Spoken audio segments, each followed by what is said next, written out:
Hello, my dear students. Myself Sanjay Sarvaiya, and welcome to Sarvaiya Sir's class. As you know that we have already completed 3 chapters of part 1.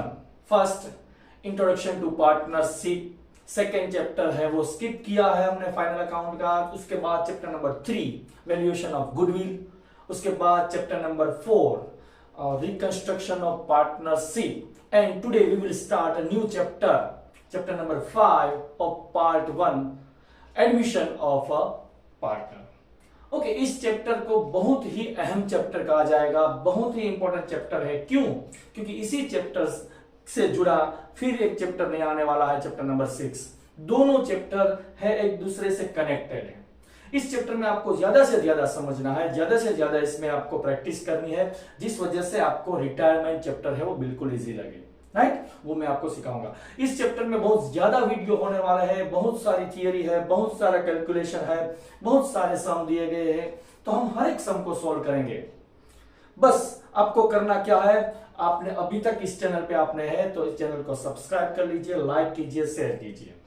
देखिए, ये जो chapter है admission of a partner, chapter number 5, वो board की exam में 2 जगह पे section A और सेक्शन ई, 2 सेक्शन में ये पूछा जाएगा. इस चैप्टर का जो वेटेज है वो यदि विथ ऑप्शन का आ जाएगा तो 18 मार्क्स, विदाउट ऑप्शन आप कैलकुलेट करेंगे तो इसके जो मार्क्स है वो 10 मार्क्स का ये चैप्टर बनता है. 2 जगह पे, मतलब सेक्शन ए में 2 एमसीक्यू 7 और 8 नंबर पे 2 एमसीक्यू पूछे जाएंगे जो कंपलसरी रहेंगे, 2 मार्क्स उसके रहेंगे.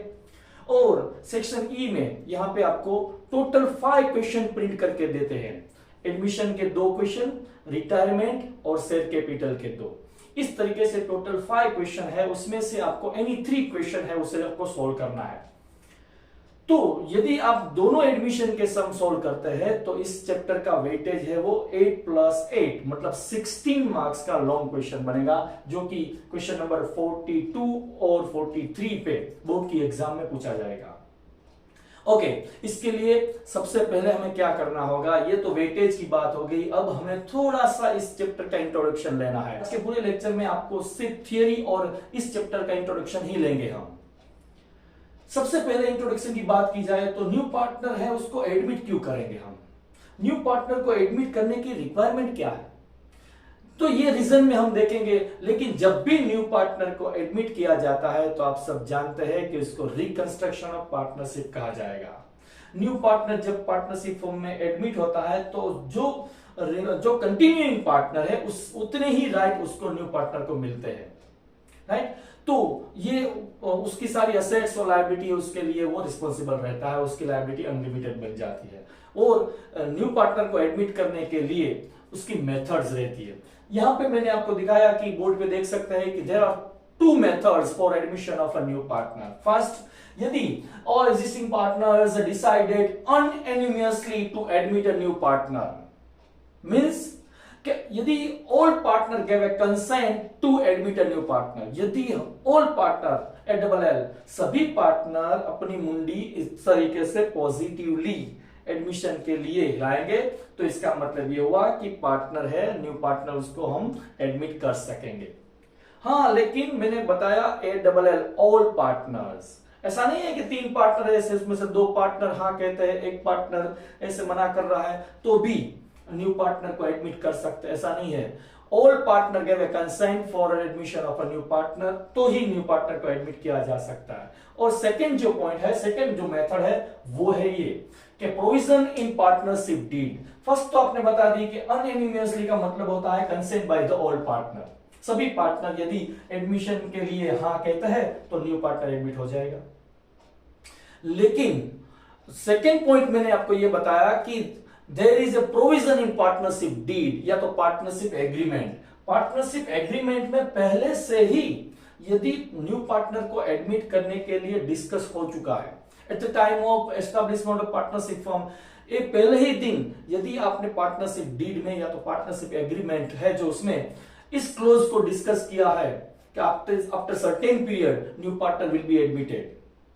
यदि हमारा टर्नओवर इतना होता है तो न्यू पार्टनर को एडमिट कर लेंगे.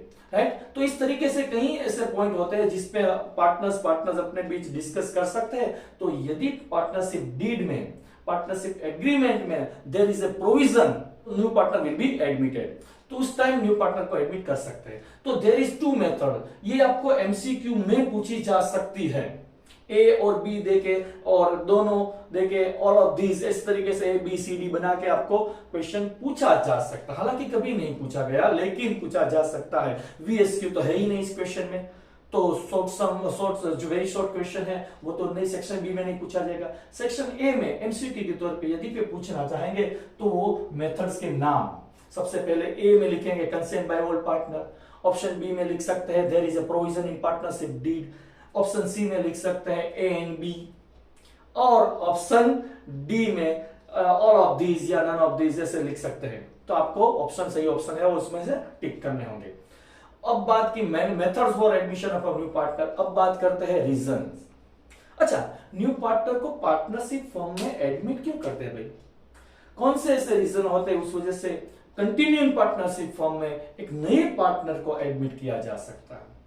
तो सबसे पहला पॉइंट ये है, ये रीजन रहेगा कि there is more fund is required in partnership firm. यदि पार्टनरशिप फर्म में मोर फंड मतलब कैपिटल की, ज्यादा कैपिटल की रिक्वायरमेंट है तो ओके। सेकेंड रीजन ये रहेगा मैनेजरियल एबिलिटी, मतलब वो जो तीन पार्टनर है वो प्रॉपरली वर्क नहीं कर पा रहे हैं।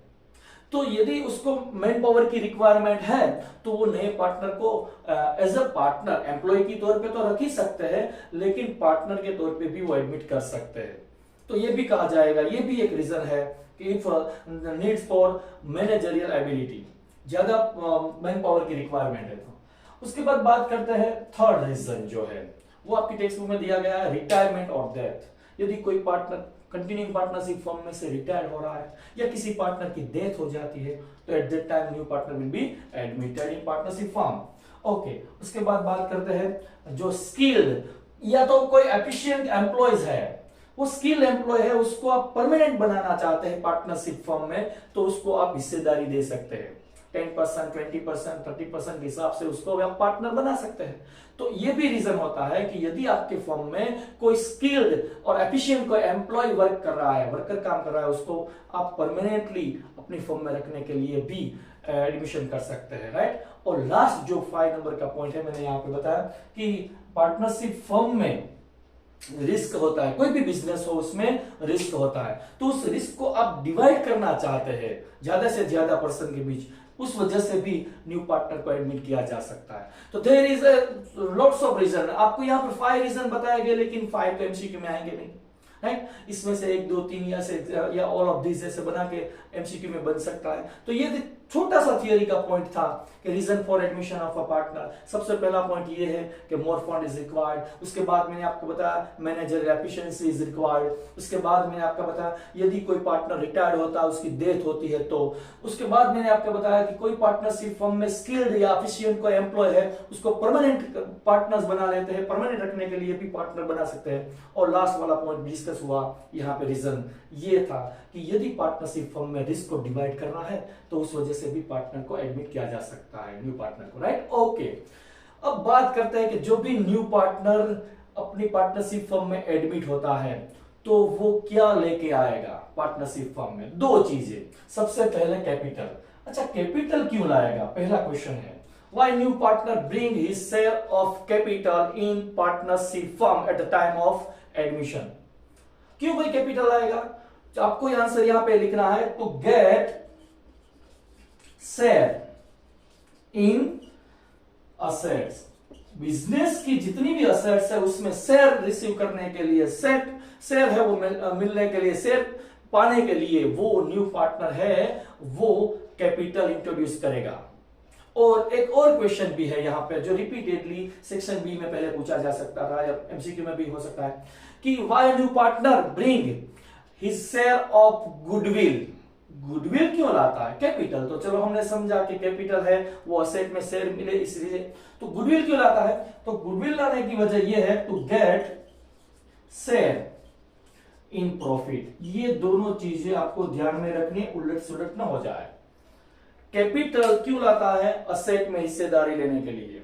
और जो गुडविल है वो क्यों ला रहा है? वो प्रॉफिट में हिस्सा लेने के लिए, राइट। ओके, चलो ये थोड़ी सी थियरी की बात हो गई। अब बात करते हैं प्रैक्टिकल पोर्शन पे, मतलब हमें इस चैप्टर में क्या सीखना है। हमें 8 मार्कर जो क्वेश्चन है उसको सोल्व करने के लिए क्या क्या बातें सीखनी है, उसे कहेंगे अकाउंटिंग ट्रीटमेंट। तो यहां पे देखिए अकाउंटिंग ट्रीटमेंट में सबसे पहले आपको क्या करना है, न्यू पीएनएल रेशियो डिसाइड करना है। क्योंकि यहां अब तक 2 पार्टनर थे और नया पार्टनर, तीसरा पार्टनर जो है वो एडमिट हो रहा है, तो न्यू पीएनएल रेशियो बनेगा। या 3 पार्टनर है और चौथा पार्टनर एडमिट हो रहा है तो भी न्यू पीएनएल रेशियो होगा। और न्यू पीएनएल रेशियो डिसाइड करते समय आपको सैक्रिफाइंग रेशियो भी कैलकुलेट करना है। तो पहली अकाउंटिंग ट्रीटमेंट है new PNL ratio and sacrificing ratio calculate करना।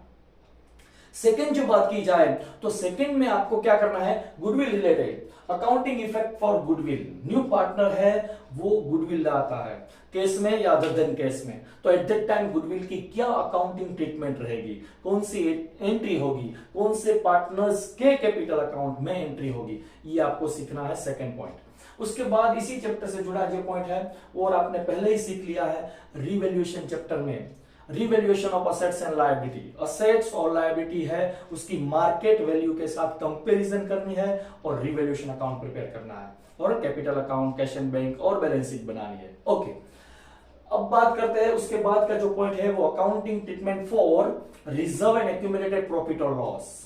एक्यूमुलेटेड प्रॉफिट और लॉस है या तो कोई रिजर्व है तो उसको डिस्ट्रीब्यूट एडमिशन चैप्टर में किस रेशियो से और किस तरीके से करते हैं वो सीखना है। और लास्ट में थोड़ा कॉम्प्लिकेट पॉइंट रहता है ये कि जो भी पार्टनर्स की क्लोजिंग कैपिटल है वो कैपिटल रिलेटेड एडजस्टमेंट को हमें सीखना है। Adjustment for change in capital after the admission of a new partner, partners की जो तीनों पार्टनर्स है उस तीनों पार्टनर्स की कैपिटल को मेंटेन करने वाले एडजस्टमेंट भी आपकी टेक्स्ट बुक में दिए हैं। तो इन शॉर्ट मैं आपको ये कहना चाहूंगा ये जो थियरी थी वो इस चैप्टर की छोटी सी थियरी थी। हमें 1 बाय 1 जितनी भी थियरी अभी आगे आएगी आने वाली है, जैसे कि गुडविल की एंट्री करेंगे फिर भी थियरी आएंगे, रिवॉल्यूशन रखेंगे तो उस टाइप पे भी थियरी डिस्कस होगी, लेकिन वो टाइप बाय टाइप हम थियरी डिस्कस करेंगे। ओवरऑल थियरी का ये लेक्चर था। इस लेक्चर को आपने बहुत अच्छी तरीके से एंजॉय किया। इसी तरीके से आप इस लेक्चर जो है इस चैनल को सब्सक्राइब कर दीजिए, लाइक कीजिए, शेयर कीजिए। Thank you very much for watching.